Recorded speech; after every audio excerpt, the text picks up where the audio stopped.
ভ্রমণের এই পর্যায়ে চলে আসলাম দুটি পাতা একটি কুড়ির দেশে, উপমহাদেশের বড় চা বাগান মালিনী ছড়ায়।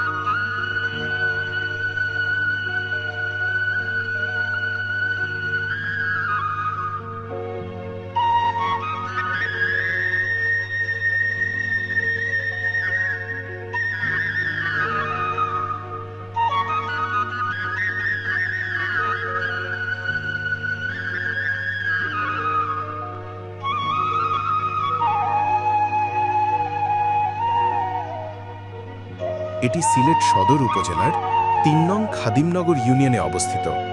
সিলেট সিটি কর্পোরেশনের আম্বরখানা থেকে বিমানবন্দর রাস্তার মধ্যে উল্লেখিত চা বাগানটি অবস্থিত।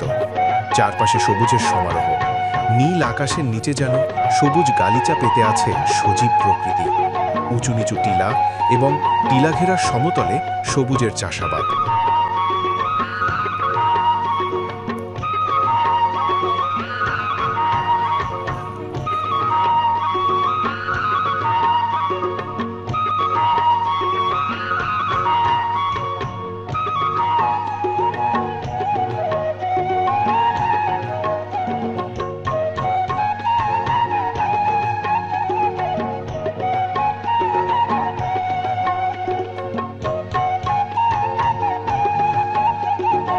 শুধু সবুজ আর সবুজ, মাঝে মাঝে টিলা বেষ্টিত ছোট ছোট জনপদ। পাহাড়ের কিনার ঘেঁষে ছুটে গেছে আঁকাবাঁকা মেঠো পথ, কোনো যান্ত্রিক দূষণ নেই। কোথাও আবার ধাবমান পথে ছুটে চলছে রূপালী ঝর্ণা।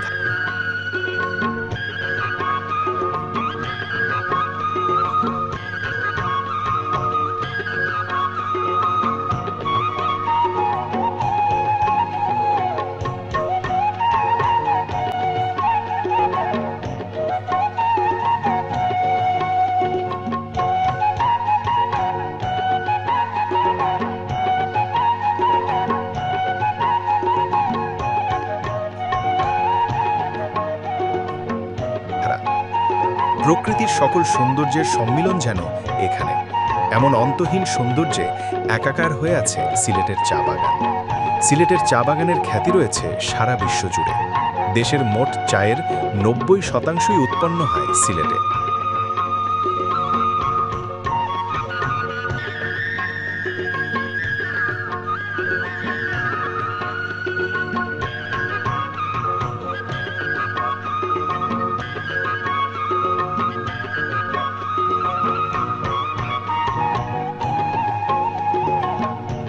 এজন্য সিলেটকে দুটি পাতে একটি কুড়ির দেশও বলা হয়।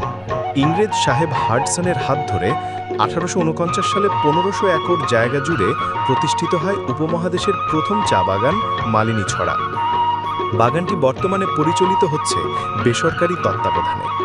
ভ্রমণবিলাসী মানুষের কাছে আনন্দ ভ্রমণ কিংবা উচ্ছল সময় কাটানোর প্রথম পছন্দের স্থান হল মালিনী ছড়া চা।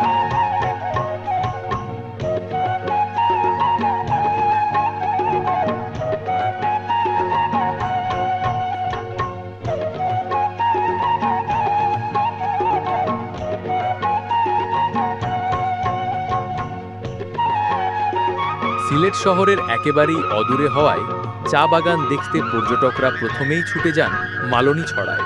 মালনী ছড়া চা বাগানের প্রবেশদ্বার বেশ কয়েকটি। আপনি চাইলে যে কোনো একটি পথ দিয়েই চা বাগান দর্শনের কাজ শুরু করতে পারেন। তবে ঝামেলা এড়াতে বাগানে প্রবেশের আগে কর্তৃপক্ষের অনুমতি নেয়াই বাঞ্ছনীয়। তারপর ঘুরে দেখেন বাগানের এপাশ থেকে ওপাশ।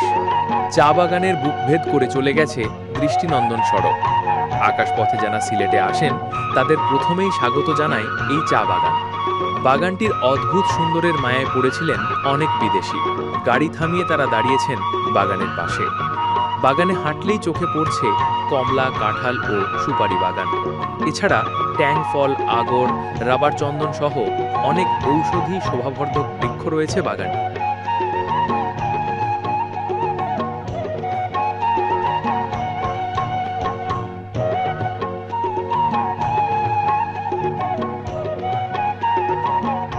দূর মেঘালয় থেকে হিম বাতাস বয়ে নিয়ে আসে অতিথি মেঘকন্যাকে। তারপর চা বাগানের আকাশ সাজে শুভ্র মেঘমালায়। একসময় মেঘকন্যা বৃষ্টি হয়ে ঝরে পড়ে নরম কচি চা পাতার ওপর। বৃষ্টির পরশে চায়ের পাতার রং বদলায়। বর্ষায় দুটি পাতা একটি কুড়ি তোলার উপযুক্ত সময়, অর্থাৎ মার্চ থেকে ডিসেম্বর পর্যন্ত চায়ের মৌসুম।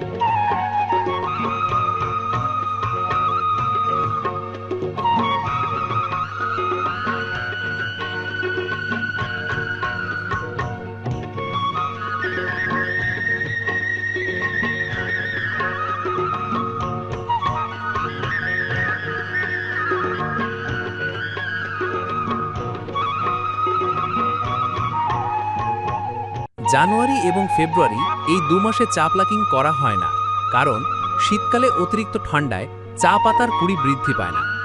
চা গাছের সব পাতায় কিন্তু চা হয় না, শুধুমাত্র দুটি পাতা থেকে আসে লিকার এবং কুড়ি থেকে আসে ফ্লেভার। আজ এ পর্যন্ত।